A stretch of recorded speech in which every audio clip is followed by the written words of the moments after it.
Hey parents, a quick note before we start today's story.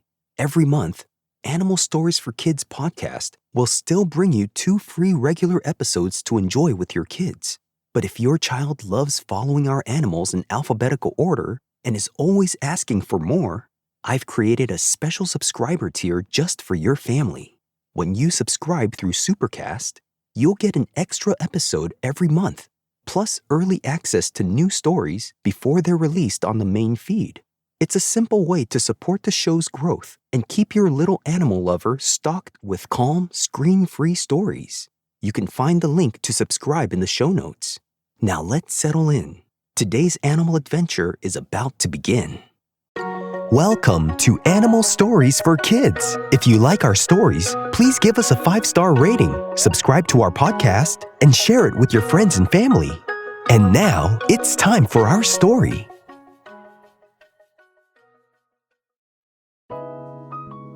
Once upon a time, there was a Belgian canary named Camille.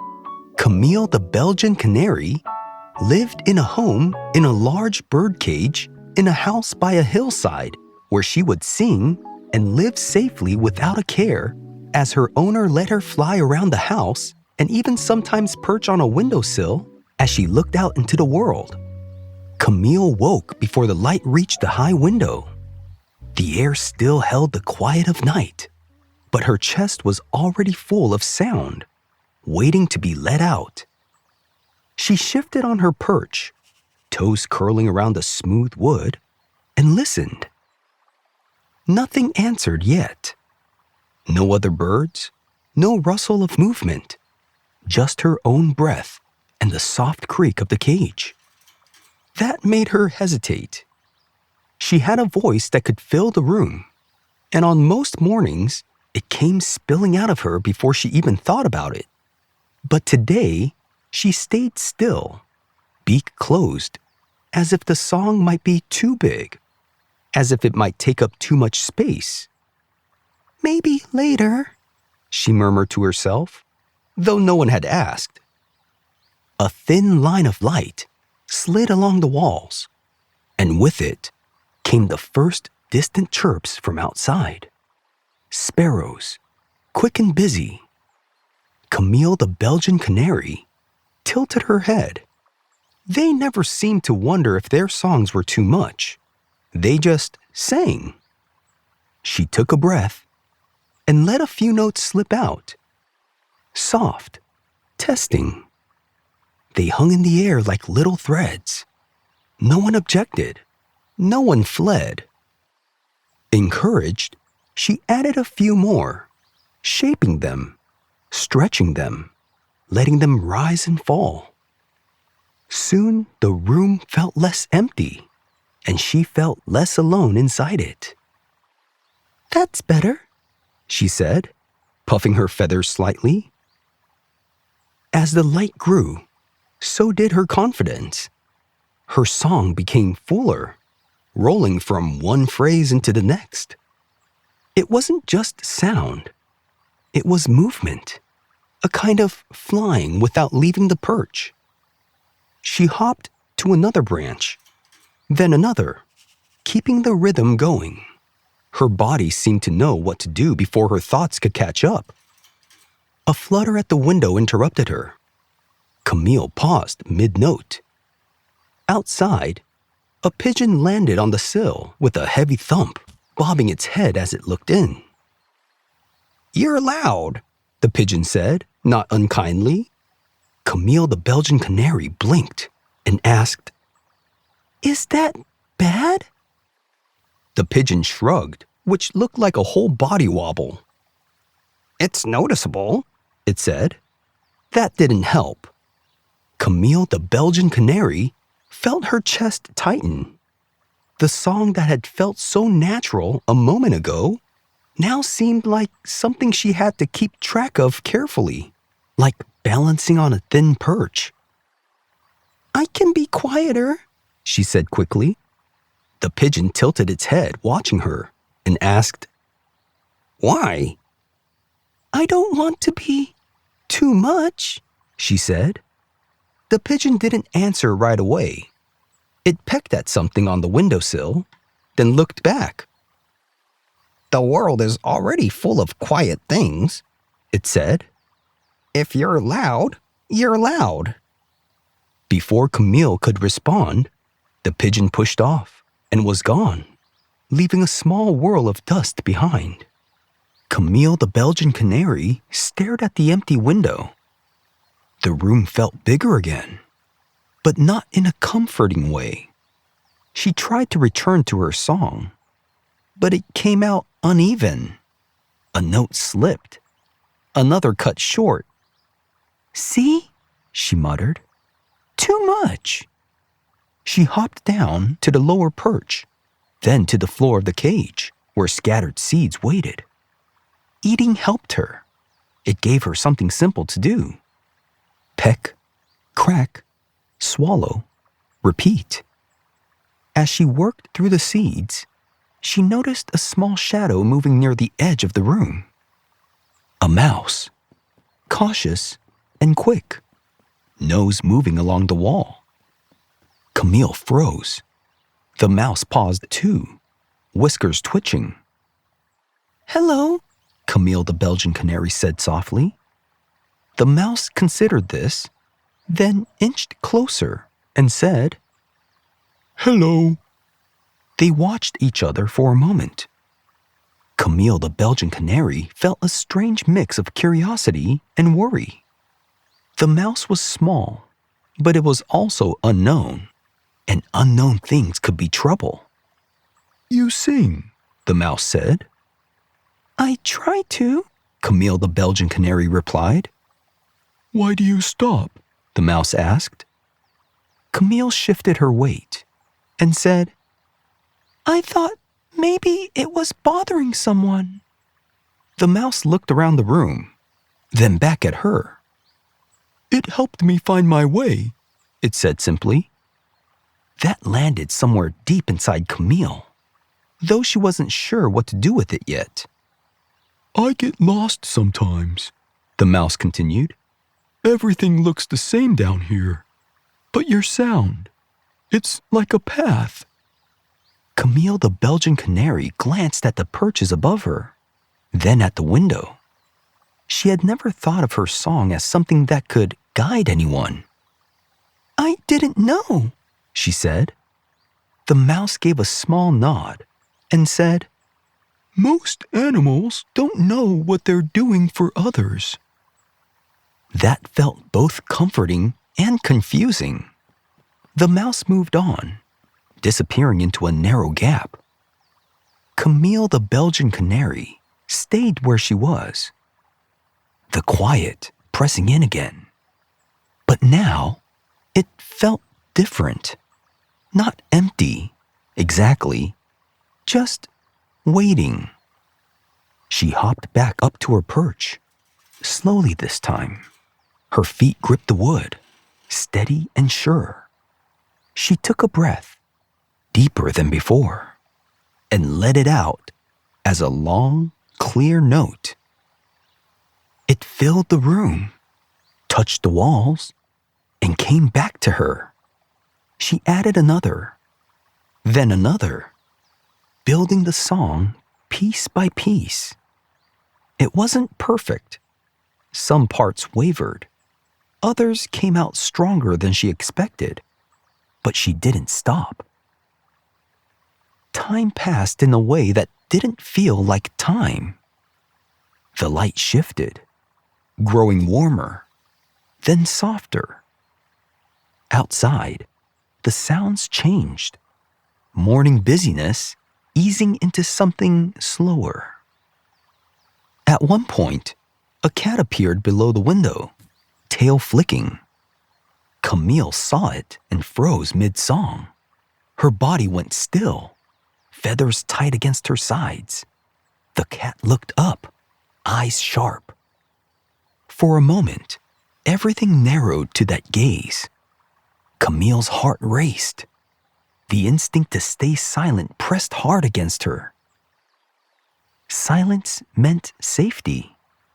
Silence meant not being noticed.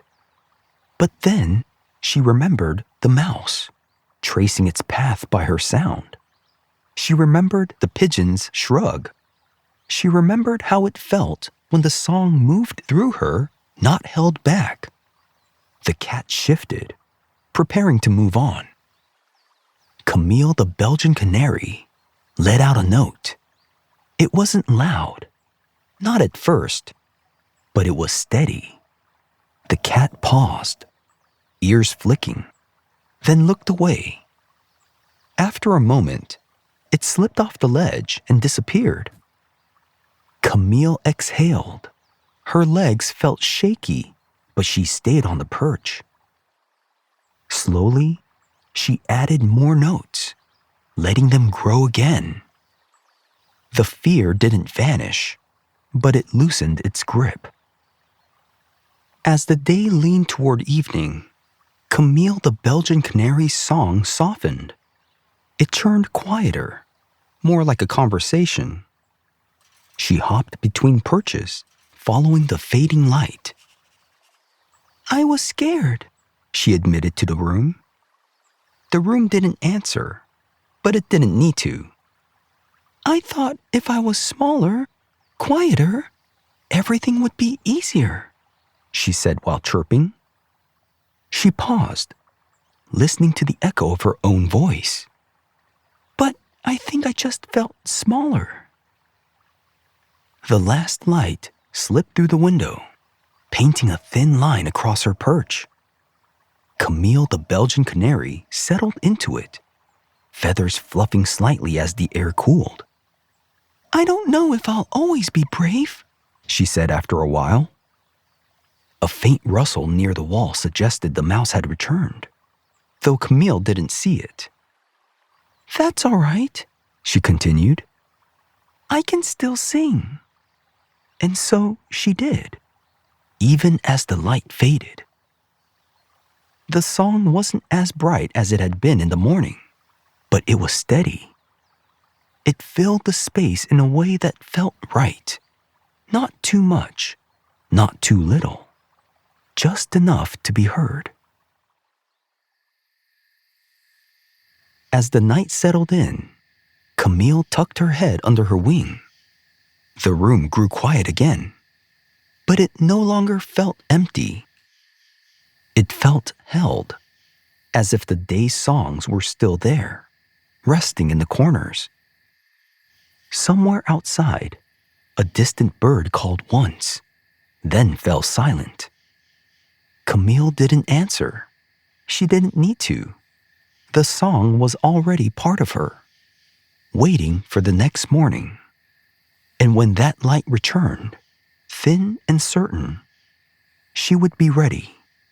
Not because she had no fear, but because she knew what to do with it. She would take a breath and sing. And the Belgian Canary lived happily ever after. The end.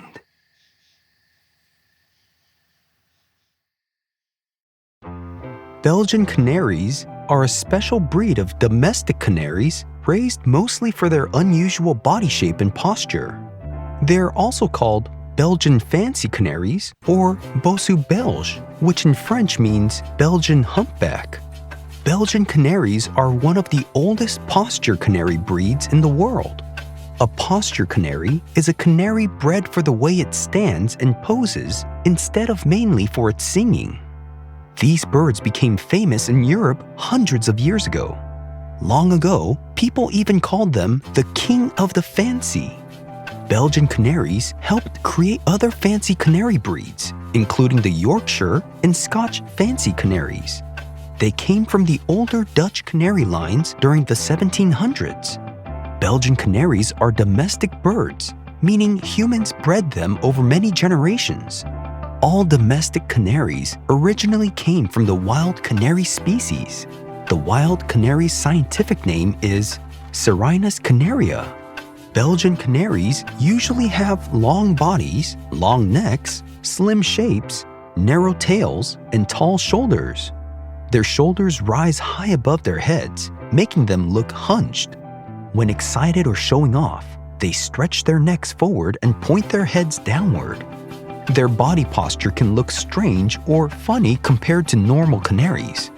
Belgian canaries often stand very upright on long legs. Their wings are usually held tightly against their body. They are known for having a nervous and energetic personality. Belgian canaries were bred more for appearance than singing ability. Even though they are not mainly songbirds, many still chirp and sing.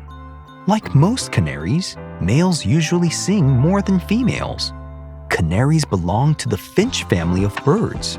Most canaries are small birds, about 5 to 6 inches long. Belgian canaries are usually larger and longer looking than regular pet canaries. They can come in different colors, including yellow, white, green, or mixed colors. Breeders often enter Belgian canaries into bird competitions and shows. Belgian canaries need roomy cages because of their long bodies and active movements. Like other canaries, they enjoy perches, bathing dishes, seeds, leafy greens, and fresh water. Canaries molt, which means they lose old feathers and grow new ones. During molting, birds may look fluffy and leave feathers around the cage. Belgian canaries are usually kept indoors where the temperature is steady. Like many pet birds, they need daily care and attention. A pet canary may live around 10 to 15 years, and some live even longer with excellent care. Some breeders today are trying to preserve old Belgian canary bloodlines because the breed became less common over time. Belgian canaries helped inspire many modern fancy canary breeds seen today. Belgian canaries are admired because they look elegant and dramatic when posing. Belgian canaries are famous for making a shape sometimes compared to the number 7 when viewed from the side. Their curved back and lowered head are considered the most important features in bird shows. The breed nearly disappeared in the late 1800s because of disease outbreaks and wars in Europe. Some historians believe Belgian canaries were especially affected by bird diseases during the 19th century poultry epidemics. Breeders later rebuilt the breed using surviving birds and related canary breeds. Some Belgian canaries can become shy or nervous if startled suddenly. During the 1800s, Belgian canaries were considered one of the most valuable canary breeds in Europe. A Belgian canary's tail is usually narrow and held close to the perch line rather than sticking upward. Young Belgian canaries may not show their full posture until they mature. Even though Belgian canaries are fancy birds, they can still fly well if given enough space. Not all Belgian canaries look the same. There are 2 famous kinds that come from Belgium. The first is the Bossu Belge. This is the one with the special posture. The second famous Belgian canary is completely different. It's called the waterslogger or Malinois. This one is a song specialist. Instead of being bred for a fancy shape, it is bred for an amazing voice that sounds like bubbling water, dripping drops, and little rolling streams.